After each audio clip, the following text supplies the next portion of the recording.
Hi, Jonatha. Thanks for doing this. So I wanted to take a deep dive into your career and ask you about a few songs. People always ask you how you chose music, but you always quickly talk about how you were a dancer before that. And so I'm curious, how did you get into dancing first? Because it was since 7, right? You said?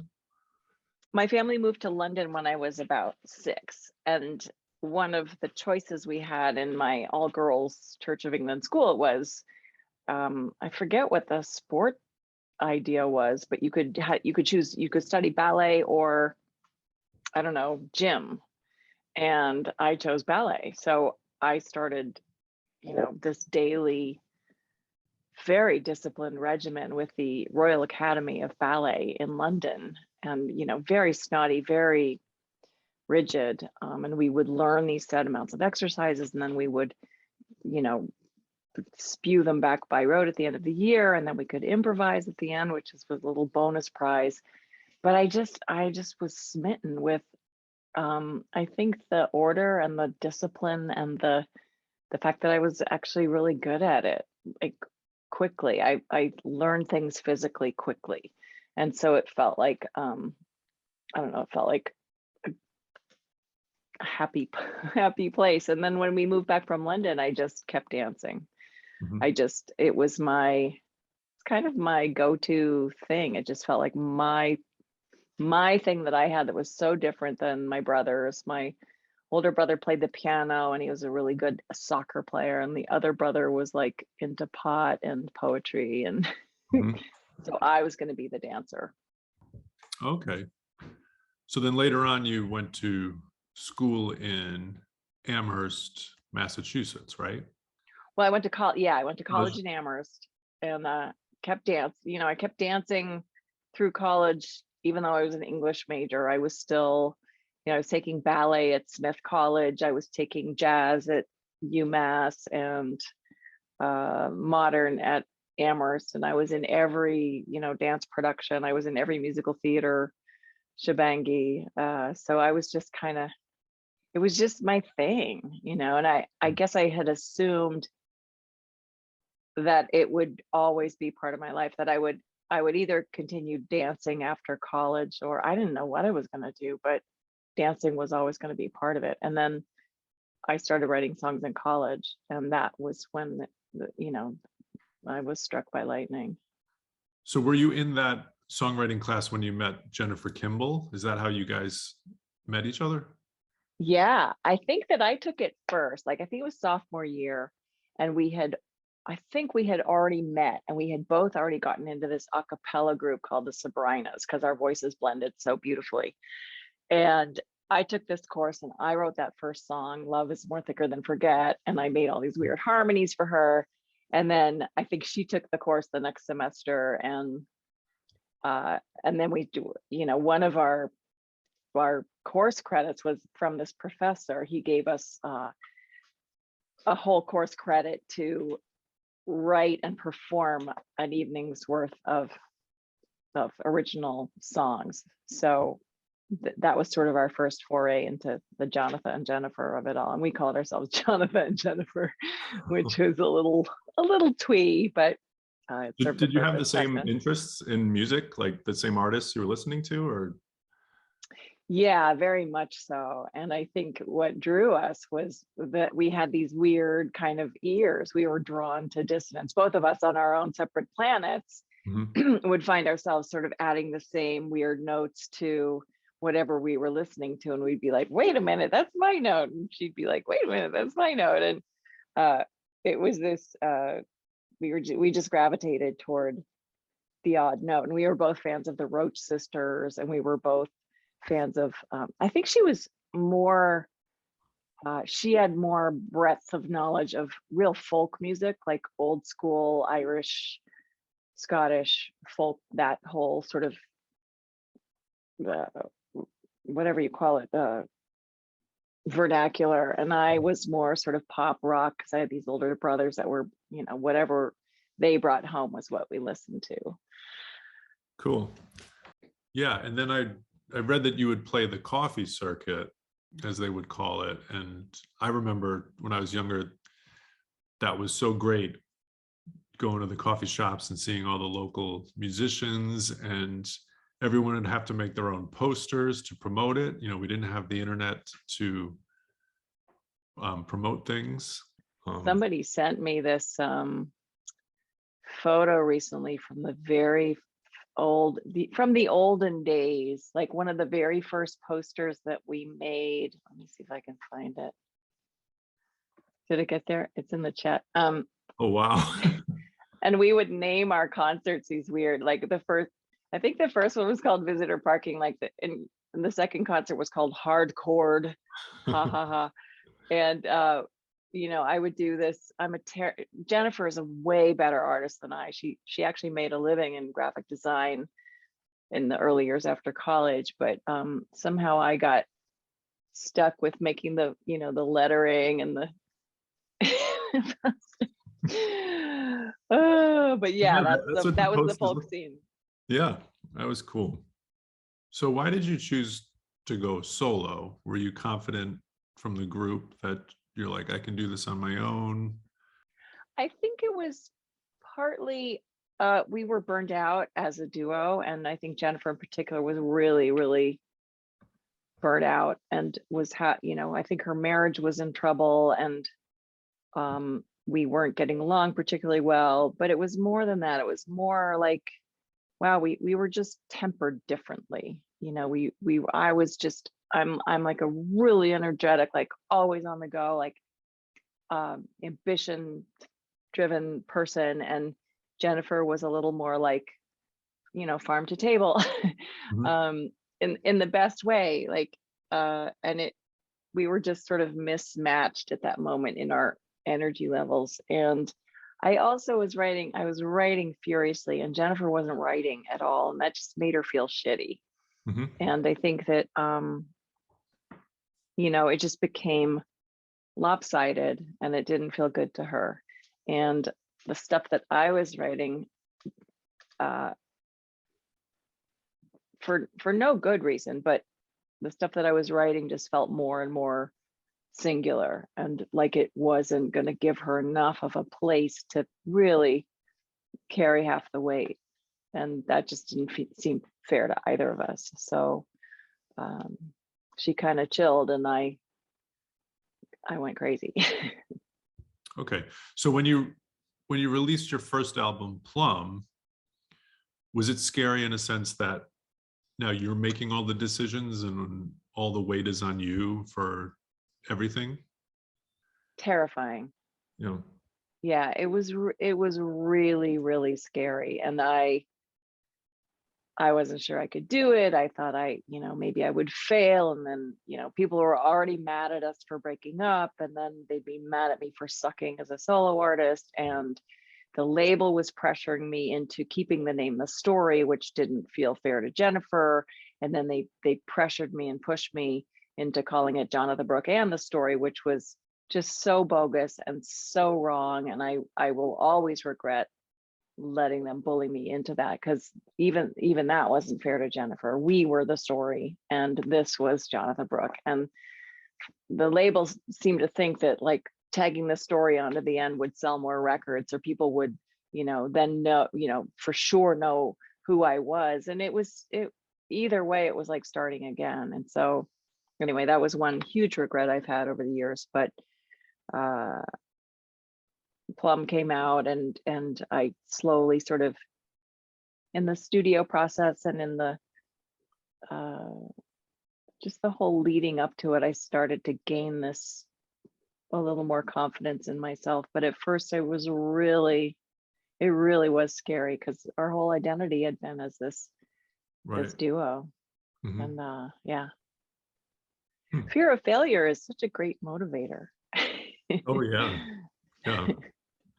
So I won't make you go through every album, but those early albums there, Plum and 10 Said Wings, I've heard you talk about how you recorded those as a group live in the studio together. Like the song Inconsolable, I've heard you talk numerous times about that. Recording that together live in the same room. Is there a sense of like anxiety that we have to get this take as a group, or is it more fun not knowing where it's going or what results you'll get out of it, you know? Way more fun. And that's why I still make records that way. Mhm. I mean, obviously you can't anymore. You can't really afford to anymore. I can't afford to anymore. Of course, Taylor Swift can, but I can't afford to do it that way anymore. But I would still, if I had the choice, I would just find an amazing studio and spend a month there with like all of my favorite musicians and track stuff live and see what happened. Now you are sort of bits and piecing it. The nice part now is that you do have Pro Tools, so that even, you know, if you do it live, you might get a take or whatever, but you might want to like swap out the bridge on the drums on one take that, Mhm. you know, where the drummer was like, oops, you know, I missed that hit. You can do that now, which is way easier than just doing it until you finally get a take that everyone doesn't fuck up on. Right, So, right. and that was what we were doing. Like so many, especially vocally, it was so much harder back then when you really had to get a performance as a piece in a take. You know, there was not, punching in was really, really fraught. And we were talking about this the other day in Nashville, like, you know, remember when you had to punch in and you're trying to get this really, really ornate vocal thing that you missed the first 3 times, and the poor engineer is like, you know, almost like breaking his finger, you know, punching in to try to get the exact syllable where you're about to try to, oh, so I don't miss that, but I do miss the major label budgets. You know, Yeah. those records, we had $250,000 to make Plum and 10 Cent Wings. And that was like, oh, that just felt like $1 million, and it sounds like $1 million as far as I'm concerned. So I miss that, and I miss the camaraderie of like being in a place for a period of time. And now there's so much pressure because there's just no money. So like my last couple of records, well, for instance, Imposter, I had to sing all the vocals in one day. Like I had to get all the vocals and all the background vocals in one day, because that's just all the money I had time for. Time I had money for. All the So do you just practice like the crap out of it, knowing that you're limited in resources, like all the different voices you're going to do, and you go in, you're like, come on, let's get Yep, I map it all out. I have this, I'm not very technical myself, so I have this little this app on my phone called Spire. that. Mhm. Do you know of it? Mm-mm. Awesome. So if you wanna make a song, you know, you go into Spire and you have 8 little tracks like this. So you're like da da da da da da da da da, and then it'll immediately jump me down to the next track. Oh, I see. Oh, And you're cool. like da da da da da da da da da, and then it'll immediately drop you to the next one. Da da da da da da da da, and then hopefully it won't sound like ass. Hold on. Have it way turned down. Oh, cool. I see. But you know what I mean? And so that's how I like, you know, I can come up with vocal parts and try different melodies Oh. over, you know, if I have a new idea, I can put the thingy down and then I can just walk around singing, you know, and try things. Mhm. So that, Cool. yeah, you have to be super prepared. Like every record I've made since the olden days when there was great dough I have just like practiced my ass off until I felt really ready, and like nothing could throw me. So I'm a choir director out here at a church on Cape Cod, and it's one of the things that drew me to your music was your dissonance usage and counterpoint. And I do this holiday concert, and this past year I did a couple original compositions with a violinist friend of mine, and we took one song and we just did tons of dissonance, and you could feel it in the room, in the crowd, like just let it hang, and then you could feel the tension in the air. You can actually feel it, and that kind of thing, you know, always attracted me to your music. And There's this other guy. Do you know who Rob Mathis is? Yes, No. he arranged 5 songs on my Mother Has Four Noses record.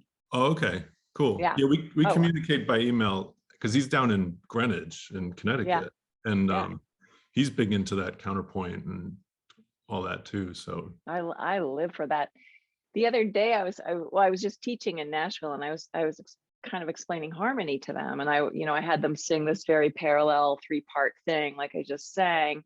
And then I was like, but you can, I like to cross voices, like in the gloaming, you never know necessarily which one is me or Jennifer, because I've crossed us like a bunch of times. I cross us.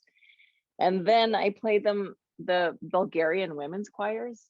Have you ever heard them? Yep. I played them a song of from way back. It was like 91, one of their first records that made it to the States, and I played it for them. They're just like, what's that? I just couldn't believe it. And the way they just nail into those in that really chesty guttural voices, and it's just, there's nothing more satisfying to me than those chords that they're full throttle and they're just nailing that minor second, and you're like, ah, this is heaven. And sometimes when you have 2 voices going, you don't really know which one's the lead because it could intertwine like that. Like in So Much Mine, for example. If you've got my hands and you've got your father's eyes, lovely bold eyes. I know that it's not fair. Things aren't always what they seem. Now I worry so. Where you'll lay your head, where you'll sleep tonight, way up high. Why, oh, I can't die. Someone's pillow's cold, someone loved you so, and look where it's at. There's no place like home.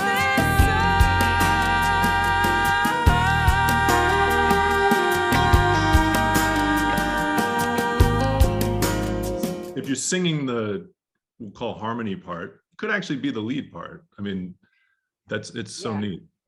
Well, and whenever I tour, I have to tell the engineers, hey, especially if I'm lucky enough to have another singer with me, like, hey, this is not just background vocals, all right?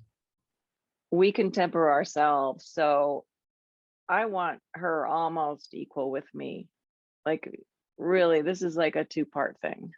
So don't mess with my background vocals.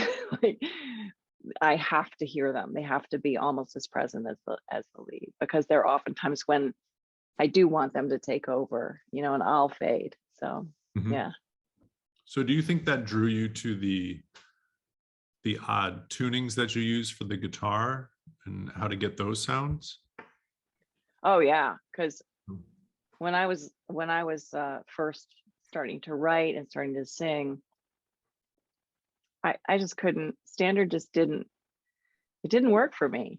It was just like bar chords were impossible, and they just sounded like shit because you could never get all the strings really, to sound well. And so I just started making stuff up, and I started tuning to chords that I liked, with a 7 in them or with a 9 in them. And then I would just sort of hunt and peck, basically, with my hands. I just sort of made shit up, and then I would just try like a half step here on a string and there on a string, and come up with a new really rich chord, and then see where that took me.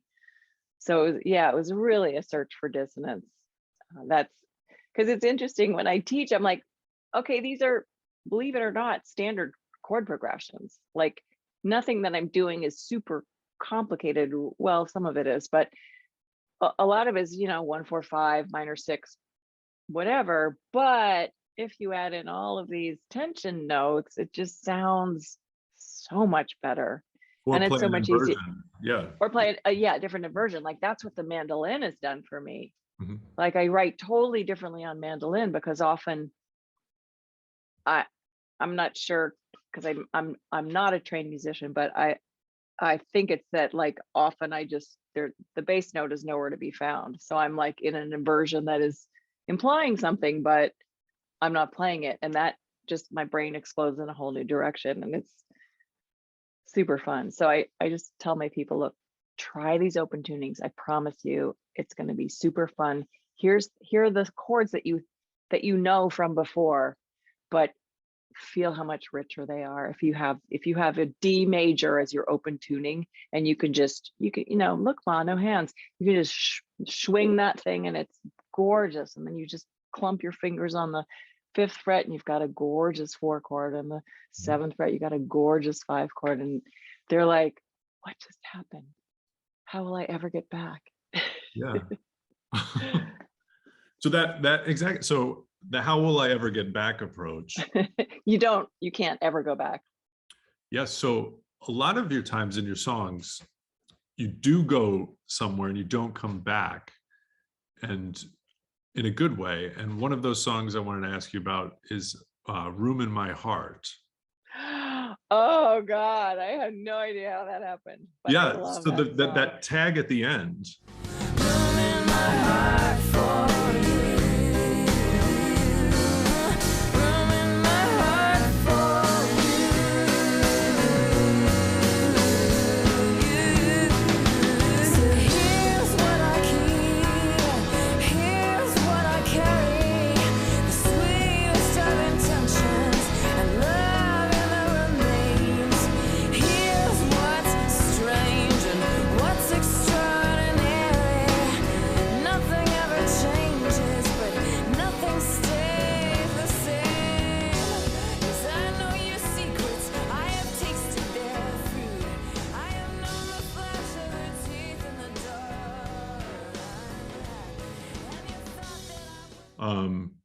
It just like becomes this major key thing, but then it fades out like within 30 seconds. And I was working at Borders when this was 2000, so I was like 15 in the music department. And that amazing. So that CD came out, and then I was like, oh, that cover is badass, because you're on the steady pull covers. And I put it on the overhead because I worked in the music department, and so it was playing all throughout the store. And that song came on, and I remember vividly, I was alphabetizing, CDs that people didn't put away properly. And then that section in the song came on, and I went, what is going on? And then like I put the track back and listened to it again. So, but I was so upset that it faded, right? And then the live CD came out, and you extend that section on when you played it live, you played it all the way out, and then it kind of pulled back, and then it was just you and the Rhodes. I forgot. Really? I forgot about that. And so when I heard it live, I went, I knew there was another section. So like, it's a whole minute of just extra stuff from when it faded out. Here's what I keep, here's what I carry. Nothing ever changed, nothing changed the same. And I know your secrets. I have tasted. Yeah, that part. And then the ascending bass line. Beautiful. Song in your soul or your heart. And then we just ended it on that, right? Song in your soul or your heart. Well, but it's not like you said, going to, and then you can't get back, but it's fine. Like you go to it and it's just as cool. I love that song. Yeah. It's so weird, but it's like the weird bridge with talk about the Bulgarian women's choir. The bridges are kind of like that. It's just this free for all. I just sort of kept laying down vocal parts and seeing what would happen. And Bob Clearmountain's like, okay, let's another one. You want to do another one? I'm like, yeah, let's try another one. Let me find another note. I had one of your songs in my library already when you were on the Chris Bodie album, the Forgiven tune. Yeah. And then, so that whole connection, like I was a huge Blue Nile fan. So me too. Well, I'm still obviously a fan, but Paul Buchanan was on that also, which is why I bought that record. And then you had closed the album. I think you're the last song or the second to last song there. Yeah. And then I'm like, oh yeah, I have her already. And then from there, I just bought everything. Super cool. That's how it came together. But yeah, I gotta show you something. Hold on. Okay.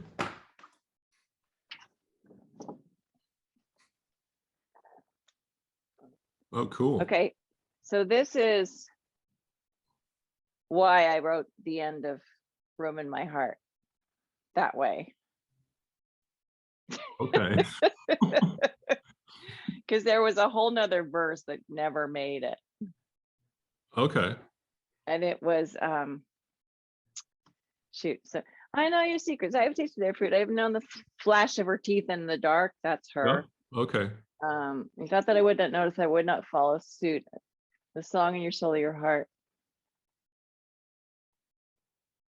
Because it's all in the garden of earthly delights, the tender way she clutched the thorny stalks. Mm-hmm. Shadow of the beast behind her, the indecision of night, the curve of her hip and the way she walks. Very Or cool. the way she talks, something like that. Mm-hmm. And this is a painting my dad left me when he died. Wow. So I forever since then I've been sort of like trying to decipher like what the fuck. What's going on? Yeah, what's going on here? So I might as well just put it in a song, I guess, because I'm not really sure, but that's really kind of dark. And it is called The Garden. It's called Dark Garden. Okay. Because Anyway, the song is kind of dark, more than you needed to know. Yeah. No, that's great. I would have never known once you told me. The indecision of night, the curve of her hip and the way she talks, the way she walks or the way she talks. So there. Cool. When Disney called you for the Peter Pan movie, I learned of the song before knowing it was on a soundtrack. So I don't have the connection to Disney with the song. It just sounds like, when I first heard it, it sounded like someone being pulled in all sorts of directions. And they're just going, it's okay, I'll try, it's okay, I'll try. And, I must admit, I've never seen the movie, but I know that it was on the soundtrack. So I guess what I wanted to ask was, did Disney tell you this is the scene in the movie and they wanted you to write to the specific scene, or did you have a song that you presented to them? Oh no, it was inspired by their they had storyboards with visuals, which always makes it fun for me if I have a sort of, I can inhabit a character better if I have a sort of picture. So they had these storyboards with sort of animated pages of what they thought scenes were going to be. So I knew exactly what I was writing about, and that's why it happened so quickly. I swear I wrote that song in like 20 minutes. And then people kept getting fired. Like they went through 3 different directors and a couple of different producers, and then the story changed a little bit, and somehow my song was the glue that kept it together, and they kept moving forward because there was this other song I wrote for the Dumbo, the sequel to Dumbo that they were going to make, and the same sort of process, and they sent me the storyboards. I still have them. These beautiful pictures of all the animals and the lullaby, and I wrote this lullaby for all of the mama animals that were putting their babies to bed in the circus. Anyway, they kept coming back to the song and kind of reworking it. And so that's when the second verse got added, because the scene where you haven't seen the movie.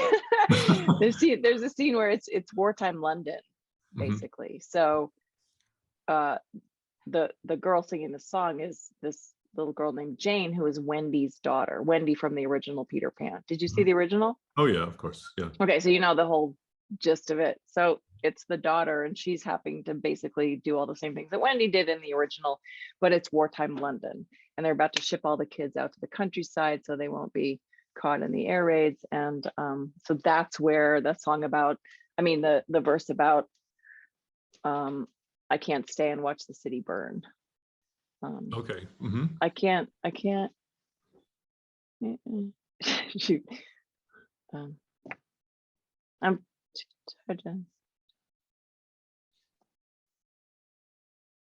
second verse anyway. It's like, I can't stand it down, but I can't stay and watch the city burn.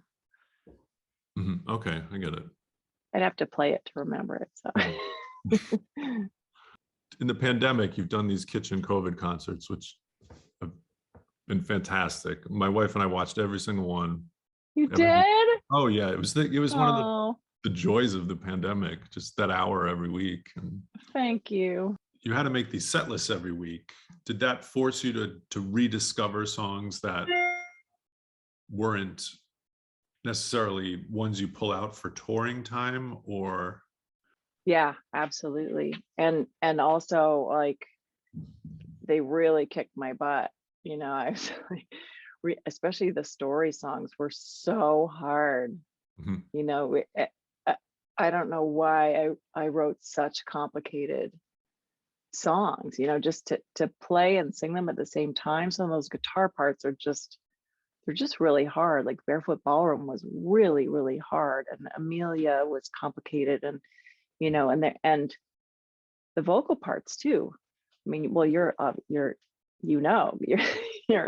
a choir person, so like I wrote them so beyond my abilities. So yes, I did rediscover some songs that I had forgotten about. Paris, I rarely do that one, but I loved pulling that one out. And that, the conceit where I sort of went back and did whole albums at a chunk, that Oh, was really fun and really hard. it forced you to just go straight down the list. Yeah, it was so stressful too. So stressful. I was like hanging on for dear life. I felt like one of those luge Yeah. people in the Olympics. Okay, so just a couple more things I wanted to ask you about. You did a song with Kevin Gilbert, a cover of O Come, O Come Emmanuel, and there's this sound in the background the whole time, which sounds like a helicopter taking off. Is that the sound? Okay. Yeah, and we both regretted like how loud it was through the whole song. But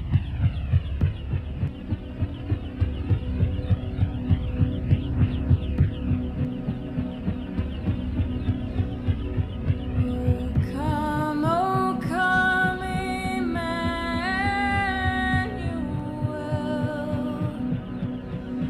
and ransom captive Israel. but those are the olden days of 2-inch tape, and that was the mix. And So do you remember why you chose to use the helicopter sound? what year were we? Was it? I don't know. I don't know whose idea it was either. It might have been a sort of subtle way to disagree with the Gulf War, but Oh, okay. I'm not sure. Yeah, I'm not sure where that came from or why. Yeah, It could be. it's neat because it has the dissonant harmonies in it. Because that's such a like Yeah. traditional Advent. I played them 100,000 times at the church I work at during Advent. It's Oh, just really? But then I do this one version where I was fooling around with the choir, and I was like, we're gonna sing it, but I'm gonna drone an E the whole time we do it. Cool. And then it just changes the atmosphere. It makes it darker. And then people are like, well, we need the notes. I said, just sing the notes that you know, and it's gonna work. And then everything becomes, you can change atmosphere with one note, and it's so cool. Oh, drones are the bomb. Yeah. And also like it was Kevin's arrangement, and I loved what he did, but with the modulation, Mhm. when it goes into the second time. Oh, come, Emmanuel, and ransom captive Israel. And how it flips where we are in our ranges vocally. I just thought it was really genius. It was so fun to make up parts for it. Yeah. Cool. Oh, Kevin. So I see that you posted some tour dates to come out and play. Yeah. What does that mean? Well, yeah. Well, it's just like It's so hard right now. Like everybody is desperate to tour because it's our income. That's our livelihoods. Most of us who are working musicians, and it's just a shit show because for people who had tours booked when COVID hit, it's been this sort of shell game of postponing and postponing and postponing. And, that's debilitating enough. So there were a few concerts like that for me, but I didn't have a lot set up at the time. And it just feels like there's just not enough gigs to go around, and we're all desperate to play.